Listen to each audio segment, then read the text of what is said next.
ಓಂ ಶ್ರೀ ಗುರು ಬಸವಲಿಂಗಾಯ ನಮಃ. ಸರ್ವರಿಗೂ ಶರಣು ಶರಣಾರ್ಥಿ. ಸಂಘದಿಂದಲ್ಲದೆ ಅಗ್ನಿ ಹುಟ್ಟದು, ಸಂಘದಿಂದಲ್ಲದೆ ಬೀಜ ಮೊಳೆದೋರದು, ಸಂಘದಿಂದಲ್ಲದೆ ದೇಹವಾಗದು, ಸಂಘದಿಂದಲ್ಲದೆ ಸರ್ವ ಸುಖ ದೋರದು. ಚನ್ನಮಲ್ಲಿಕಾರ್ಜುನಯ್ಯ, ನಿಮ್ಮ ಮಹಾನುಭಾವಿಗಳ ಸಂಘದಿಂದಲಾನು ಪರಮ ಸುಖಿಯಾದೆನು. ಸತ್ಸಂಗವನ್ನ ಎಲ್ಲ ಅಧ್ಯಾತ್ಮ ಜೀವಿಗಳು ಬಯಸ್ತಾರೆ. ಬರೀ ಅಧ್ಯಾತ್ಮ ಜೀವಿಗಳು ಅಷ್ಟೇ ಬಯಸ್ತಾರೆ ಅಂತ ಹಂಗೂ ಅಲ್ಲ. ವಿಜ್ಞಾನಿಗಳಿರ್ಲಿ ಅಥವಾ ತತ್ವಜ್ಞಾನಿಗಳಿರ್ಲಿ, ಕೊನೆಗೆ ದುಷ್ಟ ಕೆಲಸ ಮಾಡೋರು ಕೂಡ ಸಂಘ ಬೇಕಂತಾರವ್ರು ಅಂತ ಅಂಥವ್ರದೇ ಸಂಘ ಹುಡುಕ್ತಾರವ್ರು. ಅಂದ್ರೆ ಯಾವುದೇ ಒಂದು ಮಹತ್ತರವಾದ ಕೆಲಸ ಆಗಬೇಕಾದ್ರೆ ಸಂಘ ಬೇಕು. ಮತ್ತೆ ಗೊತ್ತಿರೋರು ಹಿರಿಯರು ಹೇಳೋ ಪ್ರಕಾರ ಈ ಸೃಷ್ಟಿಯಾಗಿರೋದು ಸಂಘದಿಂದನೇ. ಶಿವ ಒಬ್ಬನೇ ಇದ್ದಾಗ ಸೃಷ್ಟಿ ಆಗೋದಿಲ್ಲ. ಶಿವನಲ್ಲಿ ಶಕ್ತಿ ಉದ್ಭವ ಆಗಿ ಶಕ್ತಿಯಿಂದ 2, 3, 4 ಶಕ್ತಿಗಳಾಗಿ ಆಮೇಲೆ ಓಂಕಾರ ಹುಟ್ಟಿ, ಅಥವಾ ಮೊದಲೇ ಓಂಕಾರ ಹುಟ್ಟಿ ಆಮೇಲೆ ಶಕ್ತಿಗಳು ಹುಟ್ಟಿ ಓಂಕಾರ ಶಕ್ತಿ ಬೆಳೆತು ಈ ಸೃಷ್ಟಿ ಆಯ್ತು ಅನ್ನುವಂತಹ ಮಾತನ್ನ ಎಲ್ಲರೂ ಹೇಳ್ತಾರೆ. ಇಲ್ಲಿ ನಮ್ಮ ಶರಣರು ಕೂಡ ಅಷ್ಟೇ. ಶರಣರ ಸಂಘಕ್ಕೆ ಅನುಭವ ಮಂಟಪದಲ್ಲಿ ಇರೋದಕ್ಕೆ ಎಲ್ಲೆಲ್ಲಿಂದ ಹುಡ್ಕೊಂಡು ಬಂದ್ರು. ಮಹಾದೇವಿ ಅಕ್ಕ ಅಂತೂ ಎಲ್ಲರಿಗಿಂತ ಕಷ್ಟಪಟ್ಟು ಅನುಭವ ಮಂಟಪ ಬಂದಂತವ್ರು. ಬಾಕಿಯವರೆಲ್ಲ ಇಬ್ರು ಗಂಡ ಹೆಂಡತಿ ಇಬ್ರು ಬಂದಿದ್ದಾರೆ ಹೆಚ್ಚಾಗಿ. ಇನ್ನು ಗಂಡು ಮಕ್ಕಳು ಪ್ರಭುದೇವರಾಗ್ಲಿ ಸಿದ್ದರಾಮೇಶ್ವರರಾಗ್ಲಿ ಇಂಥವ್ರು ಬರೋದೇನು ಕಷ್ಟ ಆಗಲ್ಲ. ಆದ್ರೆ ಮಹಾದೇವಿಯಕ್ಕ ಒಬ್ಬಂಟಿಯಾಗಿ ಯೌವನಸ್ಥಳಾಗಿ ಮತ್ತು ಸುಂದರ ದೇಹ ಹೊಂದಿ ಆ ಭಿಕ್ಷೆ ಬೇಡಿ ಆ ಕಲ್ಯಾಣ ಮುಟ್ಟಿದ್ದಿದೆಯಲ್ಲ, ಅದು ಕನ್ನಡ ಸಾಹಿತ್ಯದ ಇತಿಹಾಸದಲ್ಲಿ ಅಷ್ಟೇ ಅಲ್ಲ, ಇಡೀ ವಿಶ್ವದ ಇತಿಹಾಸದಲ್ಲೇ ಅಂತ ಘಟನೆ ಅಪರೂಪ ಅಂತ ಕಾಣಿಸುತ್ತೆ. ಮೀರಾಬಾಯಿ ಇದ್ರೂ ಕೂಡ, ಮೀರಾಬಾಯಿಗ ಮಹಾದೇವಿ ಅಕ್ಕನ ನಂತರ ಮೀರಾಬಾಯಿ ಆಗಿದ್ದು, ಆದ್ರೆ ಮೀರಾಬಾಯಿಯು ಕೂಡ ಮಹಾದೇವಿ ಅಕ್ಕನಷ್ಟು ವೈರಾಗ್ಯವನ್ನ ಹೊಂದಲಿಲ್ಲ. ಅಂತ ಪ್ರಸಂಗ ಅವ್ರಿಗೆ ಬರ್ಲಿಲ್ಲ.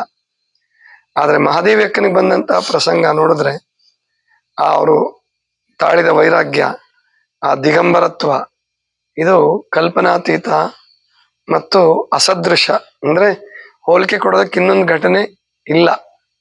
ಅಂಥ ಅದ್ಭುತವಾದಂತಹ ನಿಲುವು ಮತ್ತೆ ಅಷ್ಟು ಕಠಿಣವಾದ ನಿಲುವು. ಬಹಳ ಜನ ಮಹಾದೇವಿಯಕ್ಕ ಒಬ್ಬೊಬ್ಬರು ಒಂದೊಂಥರ ಹೇಳ್ತಾರೆ. ಮಹಾದೇವಿಯಕ್ಕ ಕೊನೆ ತನಕ ದಿಗಂಬರಳಾಗಿದ್ರು ಇಲ್ಲ. ಹಸಿವಾದಡೆ ಭಿಕ್ಷಾನ್ನಗಳುಂಟು ಅಂತ ಒಬ್ರು ವಚನ ಹೇಳಿದ್ರಲ್ಲ, ಅದರಲ್ಲಿ ಒಂದು ವಾಕ್ಯವನ್ನು ಬಹಳ ಜನ ಹೇಳಲ್ಲ. ಅಂಗಶೀತಕ್ಕೆ ಬಿಸಾಟ ಅರಿವೆಗಳುಂಟು ಅಂತನೂ ಇದೆ. ಏನಮ್ಮ ಸುಷ್ಮಿತಾ ಅಲ್ವಾ ವಚನ ಹೇಳಿದ್ದು? ಅಂಗಶೀತಕ್ಕೆ ಬಿಸಾಟ ಅರಿವೆಗಳುಂಟು. ಎಷ್ಟೋ ಪುಸ್ತಕದಲ್ಲಿ ಪ್ರಿಂಟೇ ಆಗಿಲ್ಲ ಅದು ವಾಸ್ತವಿಕವಾಗಿ ಅದು ಬರ್ಬೇಕು, ಆ ವಾಕ್ಯ ಬರ್ಬೇಕು. ಅಂದ್ರೆ ಅಂಗ ಶೀತ ಆದ್ರೆ, ಚಳಿ ಆದ್ರೆ ನಾನು ಬಿಸಾಟ ಅರಿವೆಗಳನ್ನು ಸುತ್ಕೊಂತೀನಿ. ಹಂಗೆ ಮಹಾದೇವಿಯಕ್ಕ ಅರಿವೆಗಳನ್ನು ಸುತ್ಕೊಂಡು ಅವರು ಪ್ರಯಾಣ ಮಾಡಿದ್ದಾರೆ. ಮುಂದೆ ಶ್ವೇತ ವಸ್ತ್ರಧಾರಿಯಾಗಿ ತೋರಿಸಿದ್ರು ಚಿತ್ರದುರ್ಗದವರು. ಮಾತಾಜಿಯವರು ತರಂಗಿಣಿ ಒಳಗೆ ಮುಂದೆ ಕಲ್ಯಾಣಕ್ಕೆ ಬಂದ್ಮೇಲೆ ಬಸವಣ್ಣನವರಿಂದಲೇ ಜಂಗಮ ದೀಕ್ಷೆಯನ್ನು ತೆಗೆದುಕೊಂಡು ಕಾಷಾಯಾಂಬರ ವಸ್ತ್ರಧಾರಿಯಾಗಿ, ಅಂದ್ರೆ ಕಾವಿ ಬಟ್ಟೆಯನ್ನು ಧರಿಸಿ ಮುಂದೆ ಕದಳಿ ವನಕ್ಕೆ ಹೋಗ್ತಾರೆ. ಅಂದ್ರೆ ಕೆಲವು ದಿವಸ ಅನುಭವದಲ್ಲಿದ್ದು.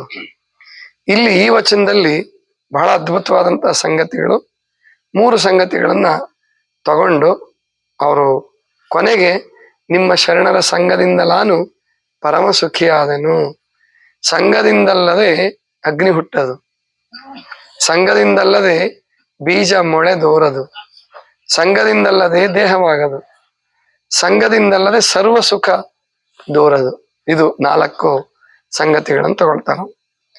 ಒಂದೇದು ಅಗ್ನಿ ಹುಟ್ಟಬೇಕಾದ್ರೆ ಗೊತ್ತು ನಿಮಗೆಲ್ಲ, ಸಂಘ ಬೇಕು, ಹೌದಲ್ವಾ? ಮೊದಲು ಹಿಂದಿನ ಕಾಲದಲ್ಲಿ ಕಲ್ಲು 2 ಕಲ್ಲುಗಳನ್ನು ಹೊಡೆದು ಅಗ್ನಿ ಕಿಚ್ಚ ಹಚ್ತಿದ್ರು. ಆಮೇಲೆ ಅದು ಕೆಂಡವನ್ನು ಇಟ್ಕೊಳ್ತಿದ್ರು. ಈಗ ಒಂದು 50 ವರ್ಷದಿಂದೇನು ಕೂಡ ಬೆಂಕಿಪಟ್ಟಣಗಳ ಹಳ್ಳಿಗಳನ್ನ ಸೇರದೇ ಇದ್ದಾಗ ರಾತ್ರಿ ಏನು ಕೊನೆ ಒಲೆ ಉರಿಸ್ತಾರಲ್ಲ ಅದ್ರ ಮೇಲೆ ಬೂದಿ ಹಾಕ್ಬಿಟ್ಟು ಅದು ಬೆಂಕಿ ಆರ್ಲೂಬಾರ್ದು, ಮುಂದಕ್ಕೆ ಹೋಗ್ಲೂಬಾರ್ದು, ಆ ರೀತಿ ಇಟ್ಟಿರ್ತಿದ್ರು ಅಂತ ಹೇಳ್ತಾರೆ. ಅದನ್ನೇ ಬೆಳಗ್ಗೆ ಆ ಬೂದಿ ಎಲ್ಲ ತೆಗೆದ್ಬಿಟ್ಟು ಅದಕ್ಕೆ ಸಣ್ಣ ಸಣ್ಣ ಹಾಳೆಗಳು ಅಥವಾ ಎಲೆಗಳು, ಪುರುಳೆ ಅಂತಾರೆ, ಪರ್ಲಿ ಅಂತಾರೆ ಹಿಂದಿಯಲ್ಲಿ, ಆ ಪುರುಳೆಗಳನ್ನೆಲ್ಲ ಹಚ್ಕೊಂಡು ಆಮೇಲೆ ಪಟು ಮಾಡ್ತಿದ್ರು. ಒಟ್ಟು ಅದಕ್ಕೂ ಸಂಘ ಬೇಕು. ಇವಾಗ ಬೆಂಕಿಪಟ್ಟಣ ಸಂಘ 2 ಬೆಂಕಿ ಮತ್ತು ಪಟ್ಟಣ ಮತ್ತು ಕಡ್ಡಿ ಗೀರ್ತೀರ, ಈ ಲೈಟರ್ ಹೊಡಿತೀರಲ್ಲ, ಲೈಟರ್ ಹೊಡಿಯೋದ್ರಲ್ಲೂ ಅಲ್ಲಿ ಸಂಘ ಇದೆ. ನೀವು ಒತ್ತುತ್ತೀರ ಬಟನ್ನು, ಅಲ್ಲಿ ಒಂದಕ್ಕೊಂದಕ್ಕೆ ಘರ್ಷಣೆ ಆಗಿ ಅಲ್ಲಿ ಕೂಡ ಅಗ್ನಿ ಹುಟ್ಟತಕ್ಕಂಥದ್ದು. ಸಂಘದಿಂದಲ್ಲದೆ ಅಗ್ನಿ ಹುಟ್ಟದು, ಸಂಘದಿಂದಲ್ಲದೆ ಬೀಜ ಮಳೆದವರದು. ಗೊತ್ತಿದೆ ನಿಮ್ಗೆ, ಬೀಜ ಮಳಿಬೇಕಾದ್ರೆ ಏನೇನ್ ಬೇಕು?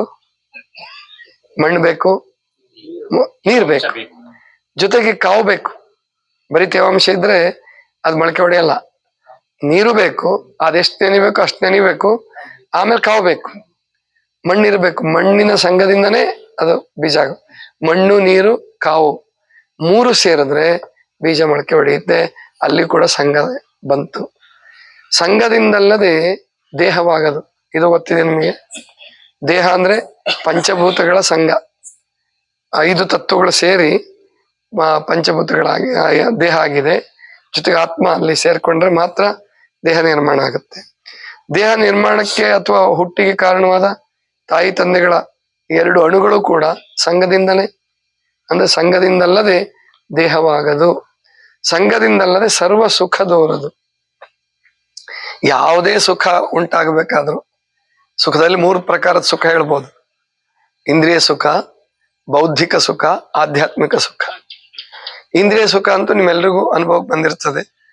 ನಾಲಿಗೆ, ಕಣ್ಣು, ಕಿವಿ, ಮೂಗು, ಚರ್ಮ, ಇವಕ್ಕೆಲ್ಲ ಏನೇನು ಕೊಡ್ಬೇಕೋ ಅವು ಕೊಟ್ರೆ ಅವಕ್ ಸುಖ ಅನ್ನಿಸ್ತದೆ, ಅದು ಇಂದ್ರಿಯ ಸುಖ. ಇನ್ನು ಬುದ್ಧಿ ಮತ್ತು ವಿಚಾರಗಳು ಕೂಡಿದಾಗ, ಅಂದ್ರೆ ಪುಸ್ತಕ ಓದ್ತೀರಾ, ಒಂದು ಪ್ರವಚನ ಕೇಳ್ತೀರಾ, ಆವಾಗ ಉಂಟಾಗ್ತಕ್ಕಂಥದ್ದು ಬೌದ್ಧಿಕ ಸುಖ. ಆಧ್ಯಾತ್ಮಿಕ ಸುಖ ಅಂದ್ರೆ ಆತ್ಮದಲ್ಲಿ, ಆತ್ಮ ಮತ್ತು ಪರಮಾತ್ಮರ ಮಿಲನ ಅಥವಾ ಆತ್ಮನ ಅರಿವಿನಿಂದ ಉಂಟಾಗ್ತಕ್ಕಂಥದ್ದು. ಅಲ್ಲಿಯೂ ಕೂಡ ಸಂಘವೇ ಬೇಕು. ಆ ಸಂಘದಿಂದಲ್ಲದೆ ಸರ್ವ ಸುಖ ದೋರದು. ಚೆನ್ನಮಲ್ಲಿಕಾರ್ಜುನಯ್ಯ, ನಿಮ್ಮ ಶರಣರ ಸಂಘದಿಂದ ನಾನು ಪರಮ ಸುಖಿಯಾದೆನು. ಅಂದ್ರೆ ಶರಣರ ಸಂಘದಿಂದ ನಾನು ಪರಮ ಸುಖವನ್ನು ಪಡ್ಕೊಂಡೆ. ಆ ಶರಣರ ಸಂಘಕ್ಕಾಗಿಯೇ ಹಾರೈಸಿ ಬಂದಿದ್ರು ಮಹಾದೇವೇಕ. ಸರಿ, ಈಗ ಈ ಒಂದು ವಿಷಯವನ್ನ ತಿಳ್ಕೊಳ್ಳಿ. ದೇಹ ಪಂಚಭೂತಗಳಿಂದ ದೇಹ ಆಗಿದೆ ಅಂತ ಹೇಳಿದ್ರಲ್ಲ, ಹೌದಲ್ವಾ? ಅದನ್ನ ನೀವು ಅರ್ಥ ಮಾಡ್ಕೋಬೇಕು. ಶರೀರದಲ್ಲಿ ಪಂಚಭೂತಗಳು ಹೆಂಗಿದಾವೆ ಹೇಳ್ಬೋದಾ? ಪೃಥ್ವಿ ತತ್ವ ಶರೀರದಲ್ಲಿ ಯಾವ್ಯಾವ್ದಿದೆ? ಹಾ, ಎಲುಬು, ಚರ್ಮ, ಮಾಂಸ, ಹಲ್ಲು, ಉಗುರು, ಕೂದಲು, ಇವೆಲ್ಲ ಗಟ್ಟಿ ತತ್ವಗಳೇನಿದಾವಲ್ಲ ಅವೆಲ್ಲ ಏನು? ಪೃಥ್ವಿ ತತ್ವ. ಜಲತತ್ವ ರಕ್ತ, ಬೆವರು, ಆಮೇಲೆ ಲಾಲಾರಸ ಇದೆಯಲ್ಲ, ಅಲ್ಲಿಂದ ಹಿಡ್ಕೊಂಡು ಸುಮಾರು 5,000ಕ್ಕಿಂತ ಹೆಚ್ಚು ರಸಗಳು ಬಿಡುಗಡೆ ಆಗ್ತಾವ ಒಳಗಡೆ, ಅದು.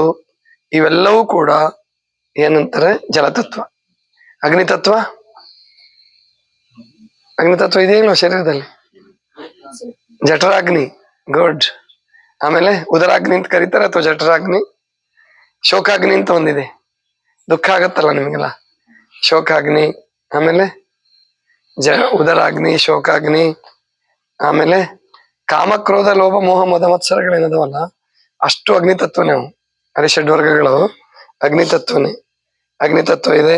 ಮತ್ತೆ ಎಲ್ಲದಕ್ಕಿಂತ ಹೆಚ್ಚಾಗಿ ಸುಲಭವಾಗಿ ತಿಳ್ಕೊಬೇಕಂದ್ರೆ ನೀವು ಡಾಕ್ಟರ್ ಹತ್ರ ಹೋದ್ರೆ ಮೊದಲು ನಿಮ್ ಅಗ್ನಿತತ್ವನೇ ನೋಡೋದು ಅವ್ರು.